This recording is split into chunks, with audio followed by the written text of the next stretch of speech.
Can you hear and understand what is said in the IELTS listening section? Many students tell me they can't quite hear everything that's being said by the native speaker who is speaking in the IELTS listening. There are many parts of the listening that are challenging, but today we're going to do a practice listening so that you can get better at understanding specific words.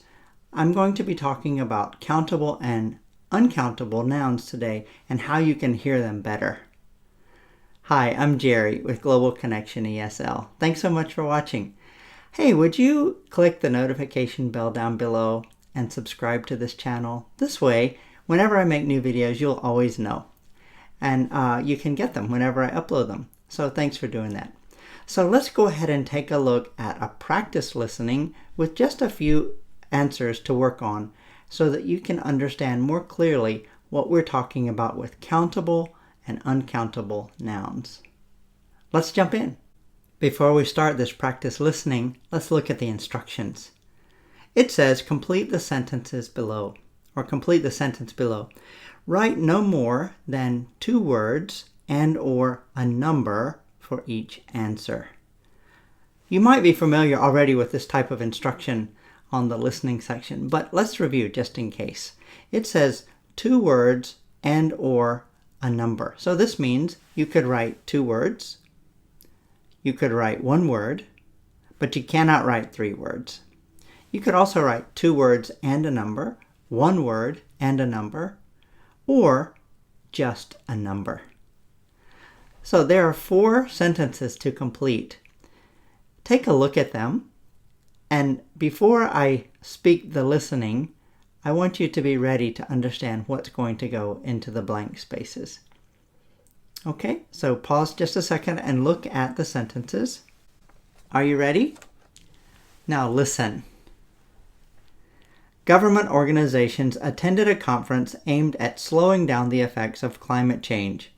Top universities sent world-class scientists to present the research to the organizations. The scientists offered concrete suggestions that differed from the advice of the national media. This information showed the government leaders the flaws in the media. There wasn't any disagreement that addressing the current state of climate change is an urgent matter. However, some participants claimed that industries are not doing enough. After hearing the reports, leaders in the organizations were tasked with developing campaigns solely to reduce the waste products of major industries in 10 large cities by 50%. Okay, did you get the answers to the 4 sentence completion types? Let's take a look at what the correct answers are. The first one here, it says world-famous scientists came from top universities. Be careful to listen for the way that it's spelled. Top universities, it's more than one, it's plural, and you want to spell universities with I-E-S. If you write top university with just the ending of Y, it won't be correct. You will not get points, and there are no half points on the IELTS test. When you heard what was spoken, it was this: top universities sent world-famous scientists. And finish the sentence. But you'll notice that this universities sent, these 2 words are linked together in such a way that it's very difficult to hear the S. So you must think carefully about what is being said. Be very careful not to put only top university. All right, let's look at the second one. It says, the advice of the national media is different than that of the scientific research. Again, the word advice is spelled A-D-V-I-C-E. There is no S on this word because it's an uncountable noun. Some people like to write advices. If you write advices with an S, then it will be marked wrong. The third sentence to complete said, some believe that industries are not doing enough. Again, this is a place where mistakes are commonly made. Sometimes it's easy to think you should put enough before the verb, but in this case you would want to put enough after the verb. Doing enough. Don't write enough doing. This would be marked wrong. And if you write only enough, that is also not correct, because that means some believe that industries are not enough. You must have the verb in this, and there would be 2 words for this answer. And the 4th example says, government leaders will develop campaigns in 10 large cities. Did you get this one correct? Did you get a number and 2 words? If you wrote the number 10 and then large city with the Y, not an IES, then it's not correct. You must be sure to change the word to IES because city is a countable noun. And that's why we can put the number in front of it and make it 10 large cities.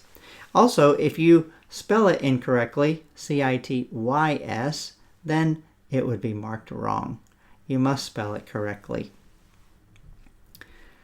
So, when we're thinking about countable and uncountable nouns, we have to ask, what are they? Well, countable nouns are nouns, person, place, or thing, or an idea that have a number. They can be counted.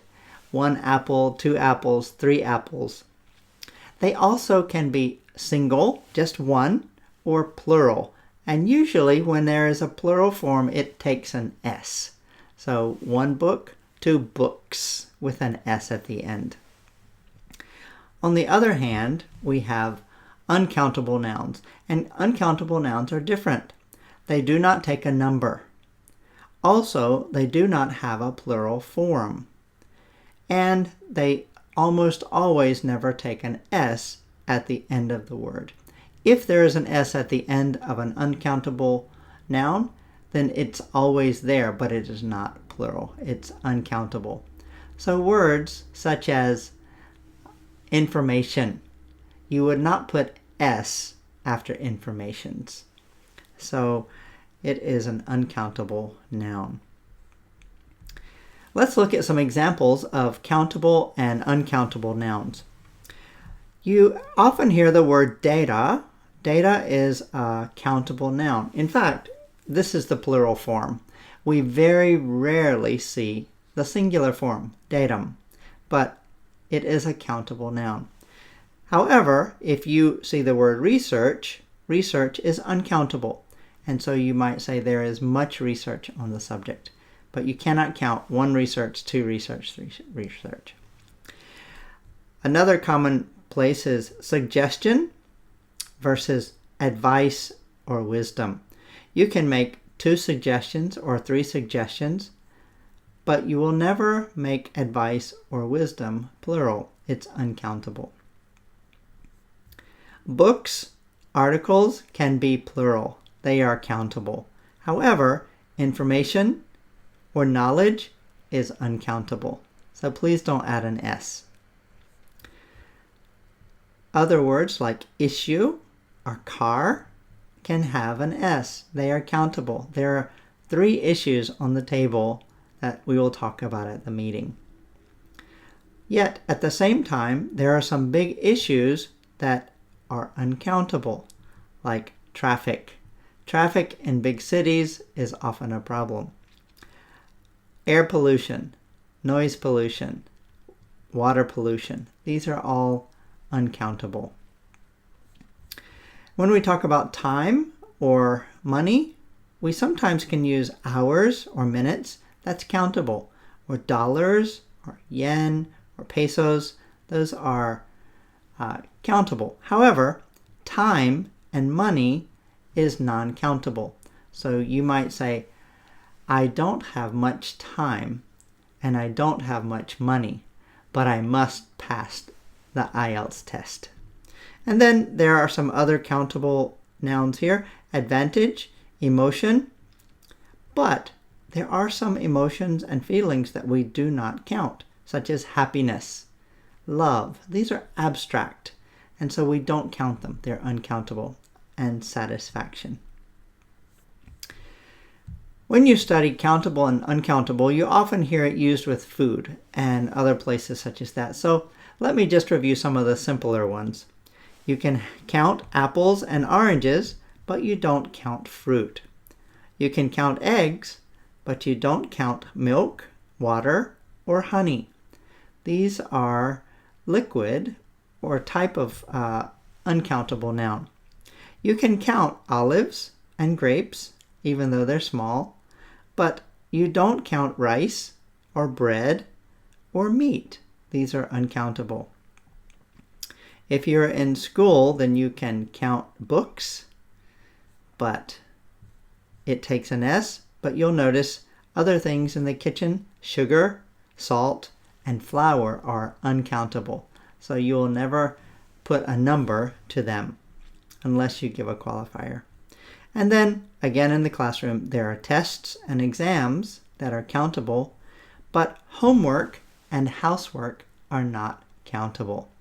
Now, homework and housework are not the same. Maybe you know this already, but homework is something that your teacher gives you to practice learning. But housework is doing your clothes, washing the dishes, and cleaning the house. These are different, but they are both uncountable. Here are a few more rules to follow when you're dealing with countable and uncountable nouns. If it's a simple positive sentence, then it's very easy. In the singular form, there is a book, or in the plural form, there are some books. However, if it's uncountable, such as homework, there is some homework, and so you want to always use the singular verb for an uncountable noun. In the negative form, if you make a sentence that's singular, you use not. You might say, there isn't a test on Monday. So in this case, it's negative and countable. For plural, there aren't any tests, and you'll use the word any here because you're using the negative. This means none or nothing. At the same time, if it's uncountable, you will use there isn't any homework. You use any for the negative, and you use the singular form of the verb because it's uncountable. So be careful with that. With question forms, in the singular, is there an exam? So you can see that a or un is used before a noun that's countable. For plural, are there any exams? This case, are is the plural form of the verb, and you use any to indicate the noun that follows. With an uncountable noun, is there any homework? You again use the singular form of the verb and use any to qualify the noun. When you're talking about different quantities, it's important to distinguish that as well. There are a lot of tests. A lot of is used before countable nouns. There aren't many tests. In this case, many is used before tests because it's countable. With uncountable, you would use there is a lot of homework. This is much the same, but remember to use the singular form of the verb. There isn't much homework. In this case, much is used instead of many. Many is matched with countable, much is matched with uncountable. And then there are some relative quantities. And so let's take a look here at a couple more examples. There are more tests than last year. So here we have a plural verb matching to the countable noun. And here we have there are fewer tests than last year. So more and fewer give us a relative comparison. With uncountable, there is more, we use a singular noun, and more for the uncountable noun. However, please notice that for the lower amount, we will say there is less homework than yesterday. In this case, singular verb with less. So fewer goes with countable and less goes with uncountable. So a few more points about countable nouns. When you use the word any, you'll use it with negative sentences. And the meaning of any is none or nothing. So I don't want any potatoes. This means I want no potatoes. So any means none or nothing. We also use the word few or a few, but the meaning is different. If you say few, it means not enough. But if you say a few, it means some, like in these examples. Few people came to my party. This means not many people came. Not enough people. So this person was sad about that.